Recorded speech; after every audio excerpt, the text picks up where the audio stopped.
지역의 이슈를 속 시원히 풀어보는 헬로 이슈 토크입니다. 시민 저항이 이 정도일 줄 생각 못했다. 미얀마 군부 쿠데타에 대한 시민 저항이 넉 달째 계속되고 있는 가운데 흘라잉 군 최고 사령관이 이런 말을 했습니다. 그만큼 시민들의 저항이 꺾이지 않고 격렬한데요. 부평에서도 미얀마 시민들의 저항을 지지하는 움직임이 잇따르고 있습니다. 특히 부평은 미얀마인들이 많이 거주를 하고 있는데요. 고국의 사태에 대해 지지를 호소하고 있습니다. 오늘 그 자세한 내용을 윙라이 미얀마 군부독재 타도위원회 공동대표와 김은미 다올빛 이주여성연합회 중앙센터장과 이야기 나눠보겠습니다. 두 분 어서 나오십시오. 네, 안녕하세요. 안녕하세요. 우리 지역 부평에도 미얀마 사람들이 많이 거주하고 있다는 사실 저는 이번 기회에 처음 알게 됐는데 언제부터 부평에 자리하게 됐습니까? 대략 부평에서 저 같은 경우는 그렇게 오래되지는 않았어요. 5, 6년 됐는데 근데 그 전부터 8년 정도부터 아마 우리 미얀마 사람들이 많이 모이게 시작됐던 것 같아요. 부평역 인근으로 그 모임들이 좀 많이 형성돼 있죠. 북부역 쪽. 네. 좀 이유는 처음에 산점 뭐 그렇게 생기다가 또 사원 생기고 후부터 이게 점점 이게 가게들이 많이 하나 둘씩 늘게 되면서 지금 이 상황같이 이 정도까지 모이게 되는 거죠. 네, 대표님은 한국에 온 지 얼마나 되셨어요? 말씀 굉장히 잘하시네요. 저는 좀 27년 정도 아이고 됐어요. 그러셨어요. 네. 그럼 이 부평 지역에 거주하고 또 생활하는 그 미얀마인들 수로 따지면 얼마나 될까요? 제가 알기는 얼마 전에 그 부평구청 통해서 알기로는 그렇게 많이는 살지는 않대요. 부평에서. 수적으로 많지는 않다. 네네. 왜냐면 몇백 명? 한 150명 수백 명 정도. 네. 그렇군요. 그 이곳에서도 생활을 하기 위해서는 어쨌든 간에 이 벌이가 있어야 될 텐데 주로 이 미얀마 분들 어떤 일을 하면서 생활을 이어가고 있는지도 궁금해요. 대부분이 여기 일하러 온 친구들이기 때문에 그냥 공장 같은 데 그냥 다니고 공장에 취업을 한다거나 취업하고 대부분이 그래요. 그 대표님 같은 경우는 식당을 저는 운영하시죠? 식당을 운영하고 있는 자영업하고 있어요. 그래요. 네. 그리고 우리 김은미 회장께서는 또 미얀마 사람들을 많이 돕고 있다고 들었는데 처음 어떻게 인연을 맺게 되신 거예요? 저희 다을빛에서는 벌써 7년째 토요일, 일요일 수업을 하고 있습니다. 한국어 수업을. 거기에서 저희 특히나 또 미얀마가 소수민족들이 되게 많거든요. 거기에서 친민족 엄마들이 저희 수업을 들으러 와서 알게 되었습니다. 네, 미얀마 사람들을 많이 이제 접하게 되실 텐데 그 어떤 분들이신가요? 대부분 난민분들도 계시고요. 그리고 또 결혼해서 이주해 오신 엄마들도 있고요. 그런 엄마들이 대부분 있습니다. 그래요. 이곳에서 아이를 키우고 또 우리의 이웃으로 그렇게 자리 잡고 살고 계실 것 같아요. 그런데 이 먼 곳에서 참 이 고국의 소식을 들었을 때 가슴 굉장히 많이 아프고 또 답답하실 것 같습니다. 지금 4개월째 군부 쿠데타에 대한 미얀마 시민들의 저항이 이어지고 있는 상황인데 피해가 굉장히 크다고 저희도 뉴스를 통해 전해 들은 바 있습니다. 어떤 상황입니까? 현재도 미얀마 아마 지금 이게 뉴스가 잠잠해서 이게 정확한 모를 수 있는데 지금 사망자는 800명이 좀 넘었거든요. 사망자만 800명이 넘었다. 네.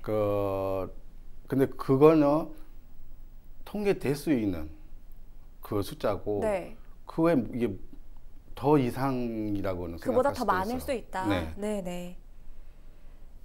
미얀마 사망자만 현재 집계된 바만 800명 이상이고 그보다 더 많을 수 있다라는 이야기 들려주셨어요. 실제 저희가 뉴스로 접하는 부분 좀 제한적이기 때문에 좀 여쭙고 싶은데 이 군인들이 시민들을 향해서 실탄을 쏜다고도 하고요. 또 시민들의 지금 상황 어떤지 굉장히 궁금하거든요. 어떻습니까? 지금도 계속 이게 양고나 만들리 쪽에서는 거리 시위도 이렇게 띄엄띄엄 계속 이게 활동하고 있어요. 근데 지금 쿠데타 세력들이는 그 시민들을 그냥 무기로 제압하고 제압하고. 근데 더 문제는 실탄도 그냥 사용하고 심지어 수류탄까지 사용해요. 군인이 자국 국민을 향해서 실탄과 수류탄을 사용한다는 거죠. 그리고 사복으로 입고 그냥 총 들고 그냥 동네에 돌아다니면서 뭐 그런 식으로도 해요.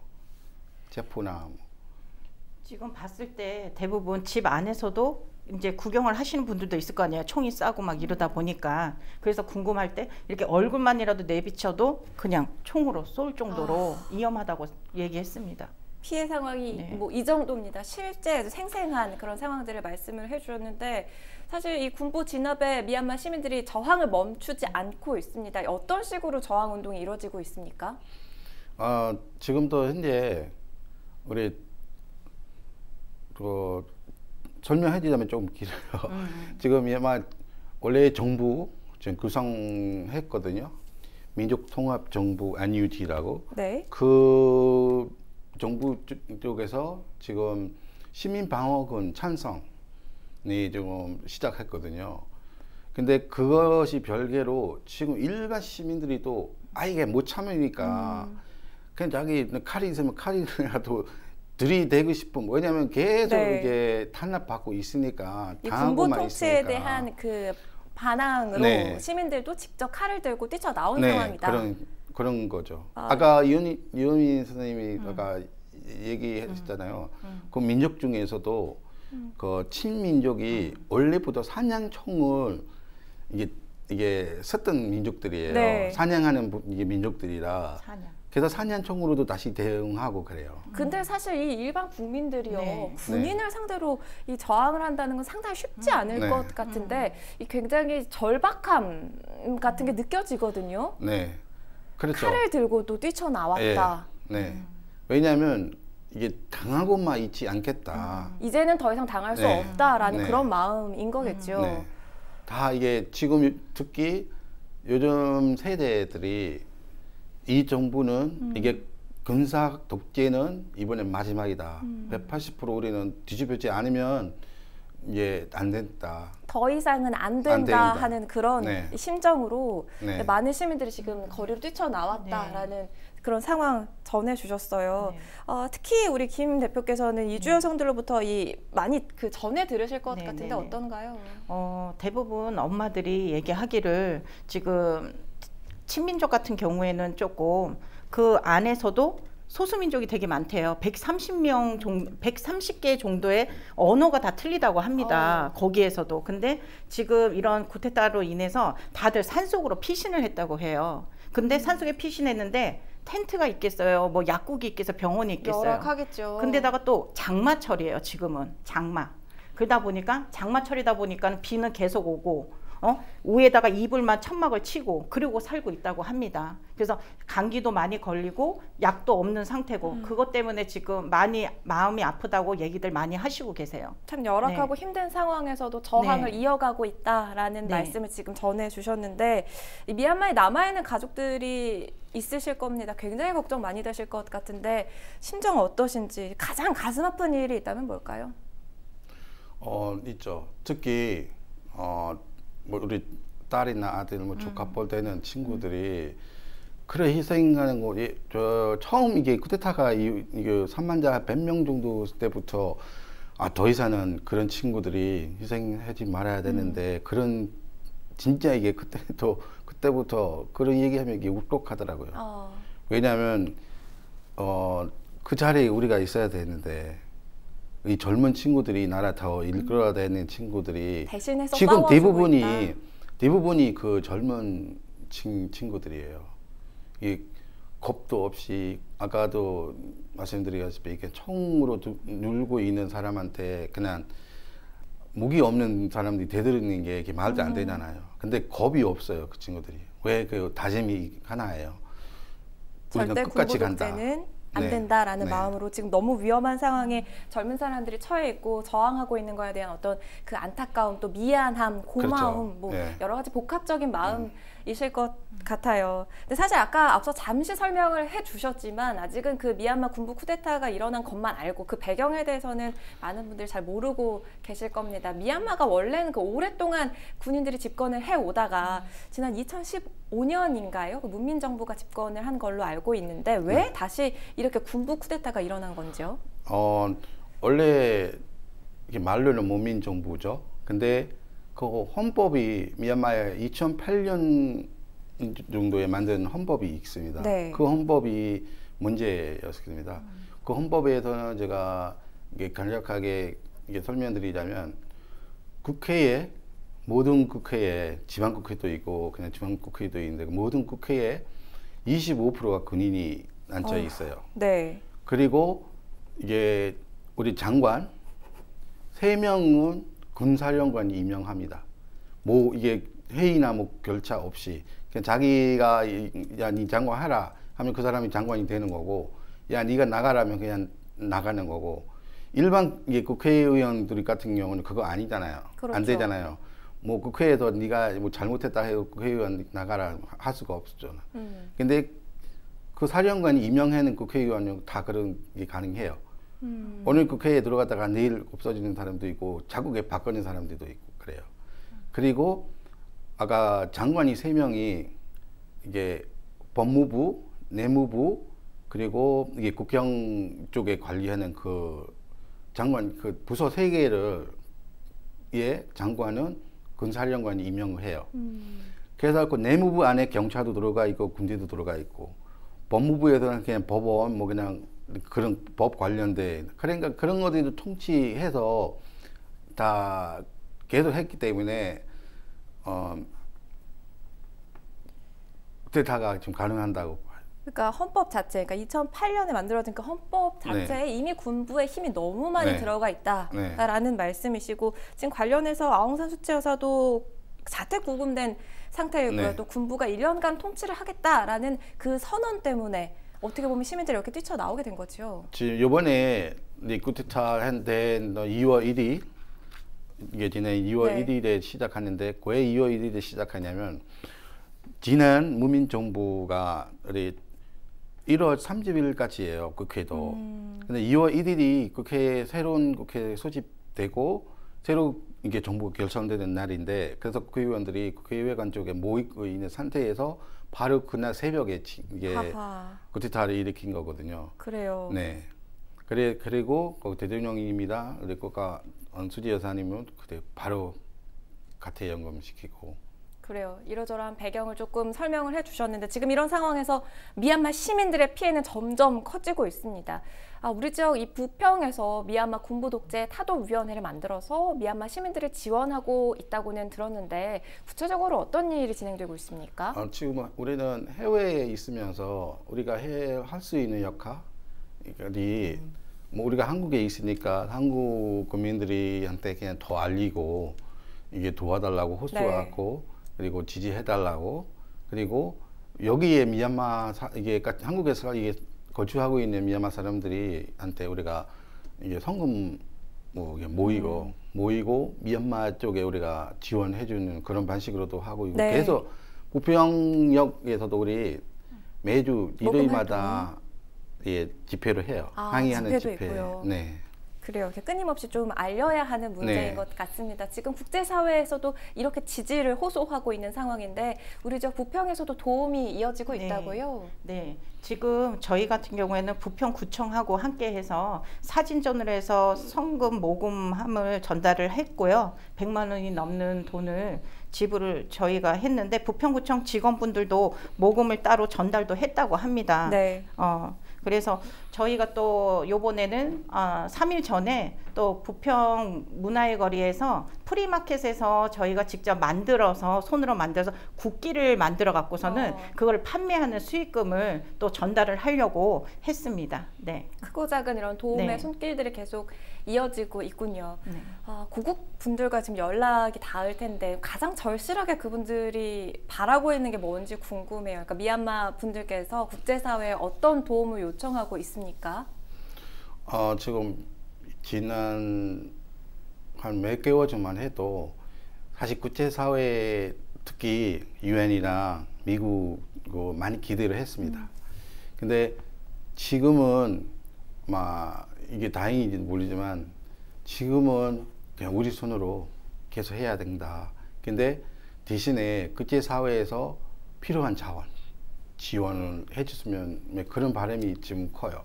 전에는 유엔 평화군이라도 이게 왔어야 우리도 그렇게 생각했어요. 왜냐하면 그러면 이게 사태가 빨리 끝나고 희생자가 덜 나고 이게 빨리 끝날 수 있기 때문에 지금 아시다시피 유엔도 그냥 이게 관여를 크게 하고 크게 하진 않아요. 근데 유일하게 그 미얀마에 지금 아까 제가 이게 말씀드린 그 민족통합정부 NUD를 공식적으로 이게 인정하는 나라가 전 세계에도 체코. 이게 군사독재 정부를 인정 안 하고 정부를 인정 안 하고 지금 이게 국민들이 뽑은 국회의원들로 결선된 그 정부를 유일하게 공식적으로 인정하는 나라가 체코예요. 그 다음에 뭐 한국은 지금 이게 정식적으로는 아닌데도 그냥 뭐 지지하고 많은 막 한국 입장에 정부 입장에서는 뭐 여러 가지 요소가 있겠지만 공식적으로는 뭐 인정 뭐 그런 거는 아직 예 하지도 못할 것 같아요. 일단은 필요한 물품을 지원받는 걸 굉장히 원하고 계신다라는 그렇죠. 말씀이세요. 네. 저도 사실 뉴스에서만 접해본 일인데 이렇게 직접 만나보고 또 이런 이야기를 듣다 보니까 어떤 도움을 드릴 수 있을지에 대한 그 고민이 좀 드는 것 같습니다. 실제로 미얀마 분들, 뭐 미얀마에 가족이 있는 분들도 있을 테고요. 어떤 걸 강력하게 원하고 계신지요? 미얀마인들이 국제사회에 대한 실질적인 필요한 도움은 물품, 아니면 성금 지원도 아주 중요합니다. 근데 진정한 민주화를 위해 국제사회에 관심을 갖길 바라며 한시라도 빠르게 군부 탄압에 벗어나 힘없는 사람들이 희생을 멈추는 일이라고 봅니다. 네. 그리고 제가 봤을 때 국제사회의 관심이 아주 중요하다고 생각합니다. 우리가 끊임없이 관심을 갖고 또 힘을 좀 보탤 수 있어야 할 것 같습니다. 이 미얀마 군부 쿠데타가 남일 같지 않은 게 우리에게도 11.12 군사반란으로 인한 5.18 민주화 운동의 아픈 역사가 있기 때문이겠죠. 우리나라 한국에서도 이 군부 쿠데타가 있었다는 사실 혹시 알고 계십니까, 대표님? 네, 알고 있습니다. 저 한국 현대사를 번역해봤습니다. 그러셨어요? 네. 그래서 제가 한국에 오게 된 거거든요. 그 미얀마에서 학생운동 했다가 도피 생활할 때 한국으로 오게 된 계기가 때문에 그런 거거든요. 여러 나라들 중에 우리나라로 오게 된 이유가 바로 그것 때문이다. 그때 다시는 그 정확히는 뭐 어떻게 모르는데 이렇게 군사 독재 이게 경험도 있는 나라라. 그리고 민주화를 이룬 나라라는 조그만 이게 대략적인 것만 알고 제가 한국에 오게 되는 거죠. 근데 막상 와서 뭐 책도 번역해 보시고 하면서 이게 굉장히 비슷하게 이루어지고 있다라는 느낌도 받으셨을 것 같아요. 시기도 비슷하고 상황들이 엄청 많이 비슷해요. 뭐 한국은 1960년대부터 이게 군사독재가 시작했잖아요. 그렇죠. 우리는 62년도, 우리는 더 나아가서 58년도도 한번 했었고, 근데 그때 60도 그리고 한국에 뭐 80년도, 우리는 88년도 뭐 계속 시기도 비슷해요. 시기도 그리고 지금 겪고 있는 미얀마의 상황도 비슷해요. 우리와 또 비슷하다. 네, 왜냐하면 원래 그런 사람들이 했던 게 뭐 뻔뻔함, 뭐 거짓말, 뭐 해놓고도 뭐 모른다, 안 한다, 나는 모른다 그런 식이잖아요. 그럼 한국도 뭐 그런 사람들이 다 똑같은 것 같아요. 네. 권력을. 우리나라에서도 뭐 이런 일이 있었다는 것, 또 이렇게 외국인의 목소리로 들어보니까 또 새롭게 느껴지는 것 같습니다. 어떻게 보면 고국을 떠나서 타국에서 생활하는 것 만만치 않을 텐데 참 지금은 상황도 좋지 않아서 더 힘드시리라는 생각도 듭니다. 마지막으로 우리 지역 이 부평에서 생활하면서 어려운 점이 있다면, 그리고 또 바라는 게 있다면 어떤 게 있을까요? 근데 이상하게 저 같은 경우는 여기 한국에 오래 있어서는 몰라도 이게 좀 현재 부평에서는 그렇게 뭐 어려움이 없는 것 같아요. 뭐 전에는 있었죠. 네. 어떤 것들일까요? 한국 이게 사회도 변하니까 예전에는 뭐 예를 들어서 외국인이라고 차별하는 이게 시선, 뭐 그런 것들이 있는데 요즘에는 그런 것들이 많이 점점 이게 줄어가면서 그래서 특별하게 이게 불편함은 없는 것 같아요. 부평에서는. 그렇게 따지면 이미 뭐 한국 사람 다 됐다 이렇게 말씀을 드릴 수 있을 것 같은데, 많은 외국인 이주 여성분들도 대하실 테고 하면서 어떤 부분 특히 어려워하실까요? 저희 미얀마 분들뿐만 아니라 모든 이주민들이 바라는 공통점은 편견과 차별이 없는 제2의 고향이 돼버린 대한민국 부평에서 진정한 화합을 통한 안정된 정착 생활을 기대하고 있습니다. 네, 우리가 우리의 이웃으로서 좀 따뜻하게 받아준다면 참 좋을 것 같습니다. 이 시간에는 미얀마 쿠데타 시민저항 우리 지역에서도 계속되고 있는 부분을 살펴봤습니다. 이상으로 헬로 이슈토크를 모두 마칩니다. 시청해주신 여러분 고맙습니다.